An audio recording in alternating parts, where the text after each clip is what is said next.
बीड जिल्हा कारागृहातील मारहाणीच्या घटनेनंतर तिघांना नाशिकच्या जेलमध्ये हलवलं। अक्षय आठवले, मनीष क्षीरसागर आणि ओंकार सवाईला पाठवण्यात आल्याची माहिती।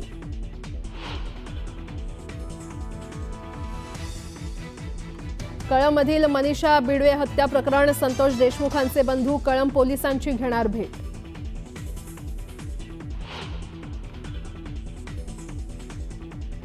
धाराशिवमधल्या कळंब शहरातील मनीषा बिडवे हत्या प्रकरणातील मुख्य आरोपीला अटक। रामेश्वर भोसलेला कळंब इथे पोलिसांनी केली अटक। खोक्या प्रकरणात विलन ठरवून माझ्या खुनाचा कट, त्या प्रकरणात मला अडकवण्याचा कट होता।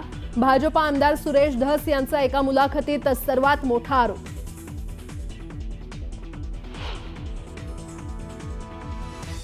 बीडच्या कारागृहात आकाकडे स्पेशल फोन तर कराडला स्पेशल ट्रीटमेंटही दिली जाते। सुरेश धस यांचा कराडवर आणखी एक आरोप। मुंबईतील 93 सालच्या साखळी स्फोटात टाडा कोर्टाचा मोठा निर्णय। मेमन कुटुंबाच्या 14 स्थावर मालमत्ता केंद्र सरकारकडे सोपवण्याचे आदेश।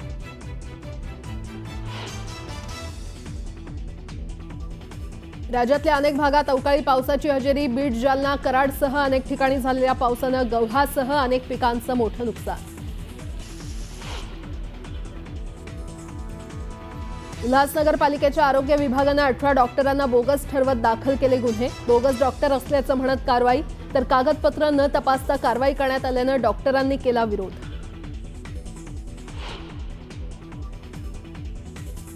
नाशिकहून अयोध्येला जाणाऱ्या विमानसेवेला सुरुवात। 31 मार्च मध्यरात्रीपासून प्रमुख 35 शहरांसाठी कनेक्टिंग विमानसेवा सुरू।